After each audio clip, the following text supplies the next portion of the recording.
Hey, how y'all doing? Welcome to your What is Your Spiritual Soul Path Pick a Card reading. Oh yes, indeed, is the first reading of its kind on this channel, so I'm really excited to do this for y'all. This is a point of focus that is very near and dear to me, so all right, let's do this. I have these animal signifiers on each of the decks here. So first we have a cobra for deck 1, an eagle for deck 2, a rabbit for deck 3, a bear for deck 4, and an owl for deck number 5. So just take a moment and using your intuition, right? Open up that third eye and pick a deck, or 2, or 3. Do your thing.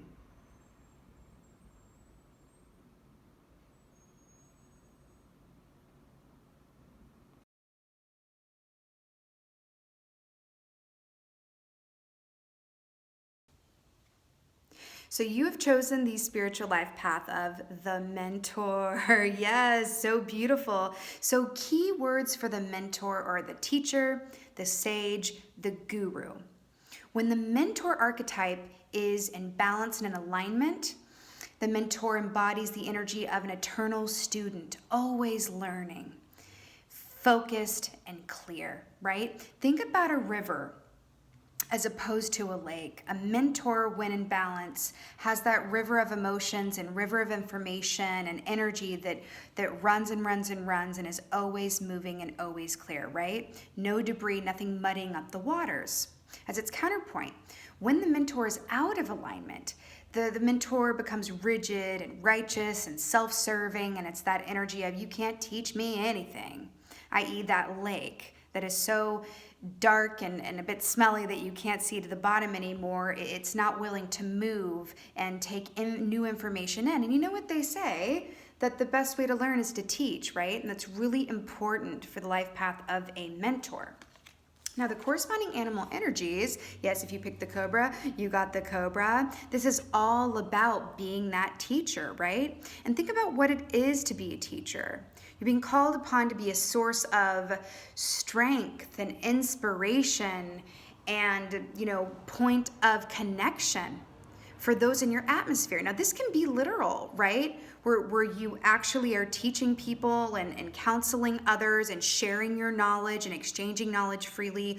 Or this can be the energy that you embody in your personal life, right? With your friends and acquaintances, and they kind of go to you for advice and inspiration, and they really trust what you say. With this life path, it's important to be mindful of what you say and how you say it, because you will be believed. Now, your advice over here is that of the scorpion. Again, this is about, really keeping those emotions balanced and keeping that river running clearly, right? This is about that, exchange of information, but it's also really about an exchange of information and check-in with yourself. To be a mentor, you are skilled at reading taking the temperature of the room, reading the room, right? You're able to do that from an intuitive place, right? And it is an aspect of the healer as well, right?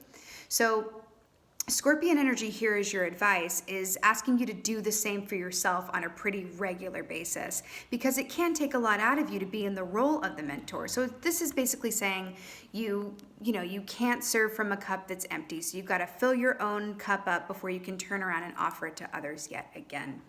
So you have some crystal medicine here, which I really love. This can be a crystal that helps you in your path moving forward, or a crystal that you sort of embody from an energetic sense, and maybe even recommend to others, that is kind of your totem crystal, so to speak.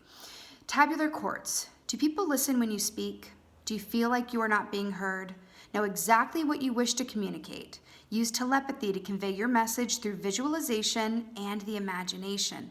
Send mental pictures as you speak, heart to heart and mind to mind. Angel of telepathy. When I speak, people listen and understand what I am expressing. I communicate from my heart to the hearts of others. I easily visualize and send mental pictures of my ideas, visions, opinions, and other matters of importance as I speak. The path of the mentor is incredibly sacred and important. And I tip my hat to you as you journey down along this path, my beautiful mentors.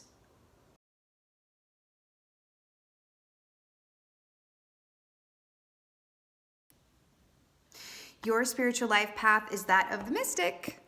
Yep, the mystic. So keywords for the mystic are light worker and seeker. When the mystic is in alignment, they are removers of darkness, they are visionaries, and they are ageless. When they're out of alignment, their shadow aspects, it means they're result driven.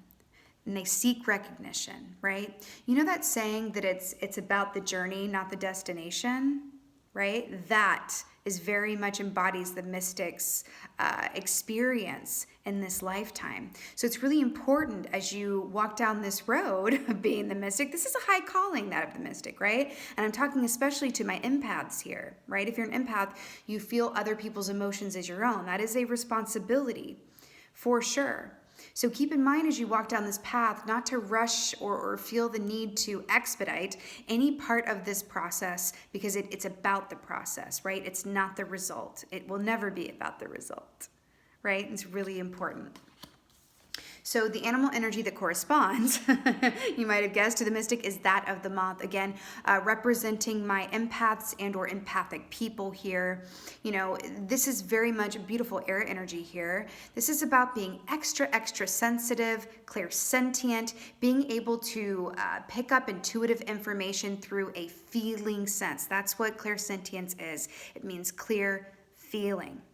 So I want you to think about the moth's life cycles, right? It starts from an egg, then it goes to a caterpillar, to a cocoon, to where it can be the moth, right? Can't rush any of those steps. So as a mystic, you're being called to be especially patient with yourself at each and every point of your journey. And also around that, being patient with others as well, right? Because you are able to intuitively feel what other people are feeling and understanding that that's not everyone's experience, right?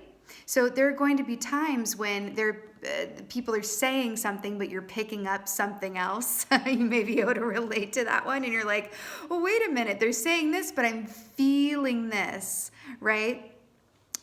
When that happens, this is really about having the discernment to allow people to have their own journeys and not rush them along their process and go, well, no, right? You got to say what you mean and mean what you say, and understand that for this, mystic path, that a lot of this is going to be knowing things and transmuting them and allowing others to, go through every part of their journey in full form, right? The nightingale is your advice, which is so beautiful. This is about being a beacon of light and using your voice. See the color blue, the color of the throat chakra here? This is really being that light in the darkness, right? Which also corresponds to the light worker, the seeker. Now, this is a big responsibility, because what that means is you are transmuting darkness, right? You are transmuting that. And that can take a toll on your mind, your body, your spirit. So a lot of this advice here too involves the importance of self-care, because only by enacting a regular and committed form of self-care can you be the fully embodied form of the mystic. Now, your crystal medicine here is to help you along your path and journey here. So you have kyanite. Have you been feeling off kilter? Are you confused? Does life seem chaotic? Consciously align your chakras. Focus your intention on balance. As you regain your center, you can connect with higher wisdom and use your intuition as a daily part of your life. And then it says, Angel of Alignment. My chakras are balanced and in perfect alignment. I live my life harmoniously and energy flows through me effortlessly. That part is really important. Energy flows through me effortlessly. I am a channel of divine wisdom and my intuition is enhanced. I easily connect with the source and all that is. My beautiful mystics, my beautiful light workers, I am wishing you so much luck and many blessings on your very important calling of being the mystic.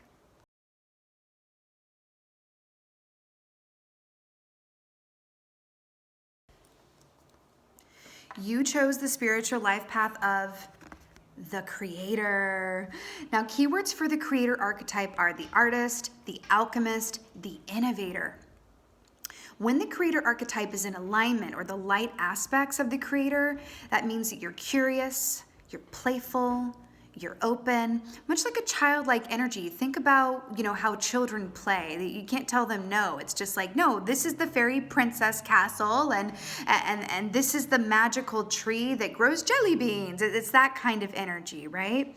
Now, when out of alignment, or the darker aspects of the creator, that will manifest as losing your spark, or feeling burdened. Think of that heaviness. Think about, being in that adult energy as you grow older, when the world gets its hands on you, right?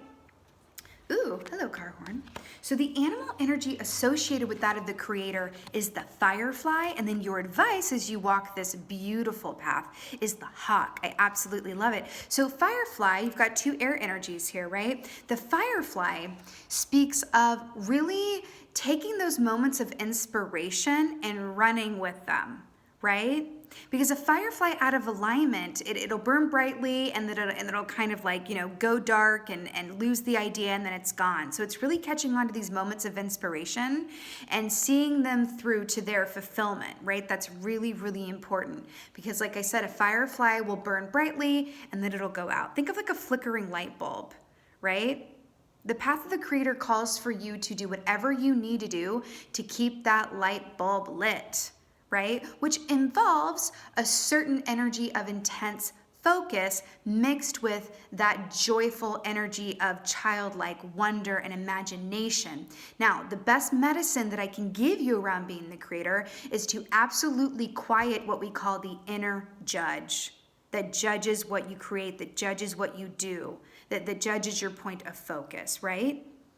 As a creator, you likely can relate to that, right? Whether you are writing or painting, or even teaching others how to create, really. If we are the great creators, right? And so there's no room within that. It's such a precious and vulnerable energy to create. And then also to share your creations with the world. Think about, the great innovators, right? And the light bulb itself. If some of these great innovators of our times, or times past, and even times going forward, judged what they were doing, or thought at the beginning it wasn't going to work out, or gave up when something didn't work, right? Until they got to their proof of concept, where would we be, right? Think about the Industrial Revolution, right? So really quieting that inner judge and understanding that it really is about the process and not the product. What can kick you right out of a creator energy is being too focused or concerned about the product, okay? Now your advice here being the hawk, this is so beautiful, because the hawk can see everything clearly from a macroscopic, right, high above, can see the big picture, and microscopically, the small little finer details of things, simultaneously and equally as well. I also like to think of the hawk, especially in this context, as the artistic eye, or the all-seeing eye. As an innovator, right, you're going to see things, see solutions to things, see movement and color and patterns that others won't be able to see, at least not in the same way. Also, a bit more advice for you walking down this path of the creator is to have a steady and routine practice around this, right? So creating something every single day, whether it's literally just writing a line in a journal, or doing a doodle, or even coloring in a coloring book, it's important to keep that wheel greased, as it were. So we have some crystal medicine here for you to help you along your creator path, and this is carnelian. Are you involved in a creative project or thinking about starting one? You are fertile with good ideas and the ability to conceive something magnificent. Have the courage to take action to make your dreams come true. Allow yourself the time to create. And then on the back it says, Angel of Creativity, I am fertile in body, mind, and spirit. Creativity flows through me in many ways. I am brave and bring my ideas into actuality. My imagination is the key to my success. I envision my future and joyfully participate as it unfolds. And that is your creator path. I am wishing you so much luck and wellness on this very beautiful and sacred and blessed spiritual life path, my beautiful creators.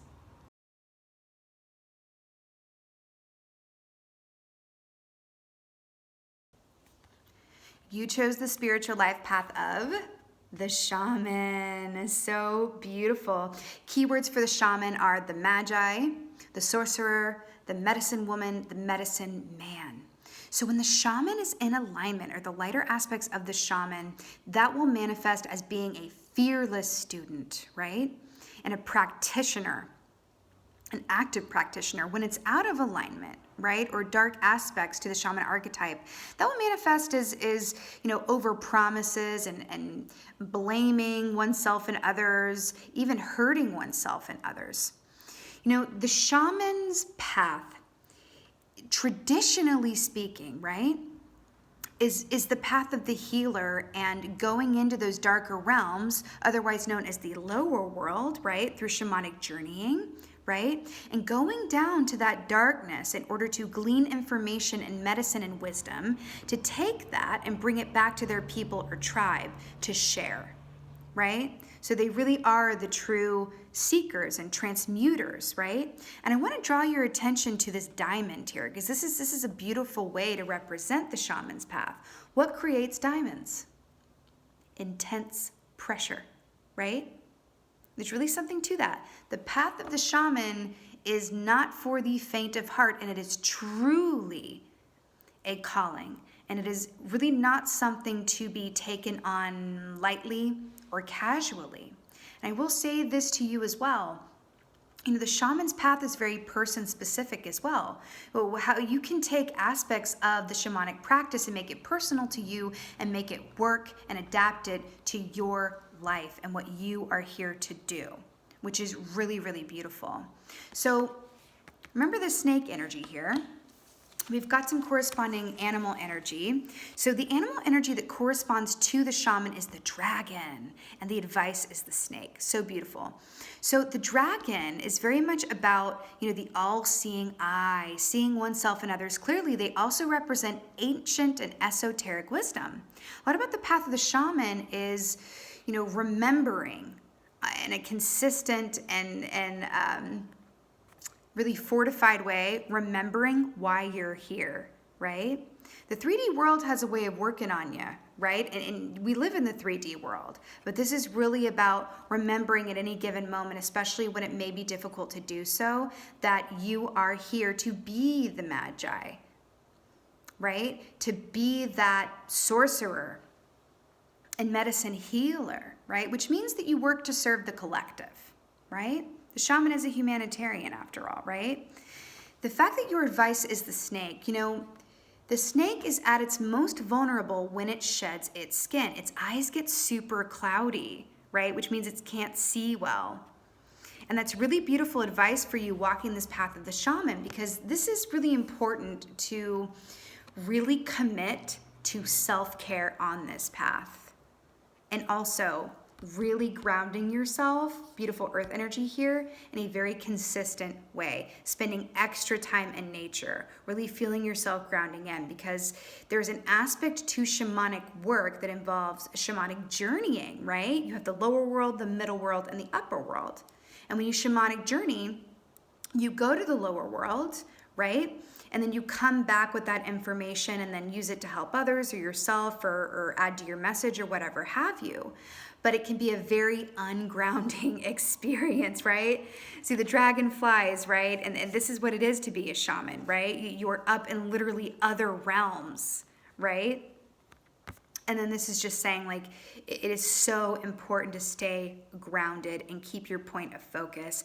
I find especially helpful around that to surround yourself, doing this work of the shaman or walking this path with people, places, and things that bring you into your body that you love, right? Really good grounding food, your animal friends, loved ones, and a lightness of being, especially around this work, because this is about transmuting darkness. So it's important to balance that with life in your 3D reality.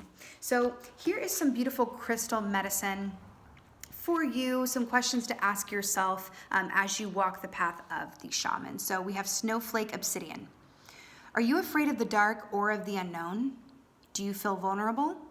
There's always darkness within light. Darkness accentuates brightness to clearly see situations, people, and circumstances. Embrace the darkness to enhance the clarity in your life. Angel of contrast. I courageously see through the darkness of adversity to make positive changes that light up my life. I know there is light at the end of the tunnel. I see myself, situations, and others clearly and participate in the transformation of negative to positive. And that's what it is, the transformation of negative to positive. My beautiful shamans and those walking the path of these shamans, this is such a high and beautiful and important calling. I'm sending you so much love and many blessings.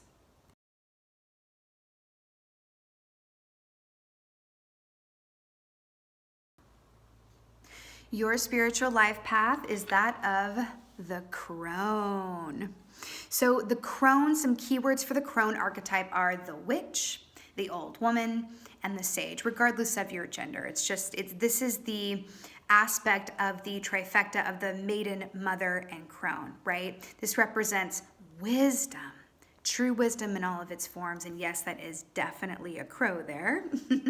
Now, when the crone archetype is in alignment, or the lighter aspects of it, that translates to magic and clairvoyance, which is seeing things clearly, right? Psychic abilities, intuition, and true wisdom. Now, when the crone is out of alignment, or the darker aspects, that will manifest as feeling vindictive or bitter, isolated and ostracized, right? Now, the beautiful animal energies that correspond with the crone are, yes, you guessed it, the crow. Really beautiful here. You know, the crow is very much about magic and mystery, right? Really, really beautiful, but it's also about using your voice to speak up and communicate messages that you are able to discern and share them with others, right? In a fearless way, right? Now, part of this path as the crone, and again, you know, there's an aspect of this that, you know, it does embody a certain, you know, old age that you acquire later in life. But it doesn't really matter what age you are, because if this is your life path, this energy is always within and around you, and it will simply develop and transform and grow as time passes. But there is an aspect to the crone where the crone can feel, and you may feel at times along this path, that nobody really gets you, right? And so it's extra important to connect with other like-minded people, with other crones, right? To share wisdom and really share in the benefit of your collective experiences. And I'm thinking of the phrase, you know, it takes one to know one. That is the best way I can think to describe the crone energy, honey, that it takes one to know one, right? Also, mediumship abilities as well is very pertinent within the crone energy. And your advice is the gazelle. So the gazelle, you know, out of alignment is that feeling of waiting for the other shoe to drop. It's like that, like I've had too much espresso. And it's that feeling of like, oh my God. But in alignment, it's able to swiftly move through one energy to another, right? So let's talk about fear for a second, because the crone knows a lot about fear, right? Having those intuitive abilities, clairvoyant, psychic, you know, all of that magic, a lot of the times that will involve, you know, knowing things that maybe you don't necessarily want to know, seeing things that you can't unsee, right? Which can be a bit of a heavy load to carry, but it's also a very high and important calling, right? But around that, the fact that your advice is the gazelle is being willing to, you know, take that in, but then also recycle it back out energetically, right? You must recycle as the crone, right? This is not holding on to any of these, you know, energies that you pick up on or, you know, psychic imprints or downloads or prophetic dreams. It's really not dwelling in any of that for any length of time. It's really being sort of business minded about it, for, you know, lack of a better phrase, which is, you know, this beautiful air energy here, and just saying, okay, this is what it is. I see it, I discern it, I take what I need from it, I share what needs to be shared, and I'm moving on. Right? It's about being on that river that's ever flowing as opposed to staying stagnant like a lake. Really, really important for the aspect of the crone. And remember, it's very much about, too, balancing a lot of this woo-woo aspects of your path moving forward with lighter aspects of the 3D, right? Funny movies, really yummy food. Those pleasures of the 3D reality are going to be a beautiful grounding influence for that of the crone. So now we have some beautiful crystal medicine here, and this will help you along your path. This may be pertinent to and for you at any given time, just some beautiful medicine here. So yes, you might have guessed it, we have the moonstone here. The Maiden Mother Crone also corresponds to Artemis or Diana, which is the goddess of the moon. So moonstone, that's my ring right here, by the way, moonstone. Are you in tune with the phases of the moon? Do you acknowledge your own cycles? Trust that your feminine side has much to offer. Go within to receive inspiration from the divine feminine. Your feelings and intuition speak the truth. Listen. Now, it does not matter what your gender is around this. We're talking about femininity in the way that it is to receive, because feminine energy is about receiving. So if you are a crone, you are a receiver of information and energy, okay? Now, angel of the divine feminine. I honor the phases of the moon. I am aligned with the natural cycles of all life. My feelings are valid. I receive and use my intuitive insight. I trust my inner knowing and act on my feelings with confidence. Confidence is key. And again, that does go back to the crow. My beautiful, beautiful crones, I am sending you so much light, love, and blessings as you walk this path. Be well.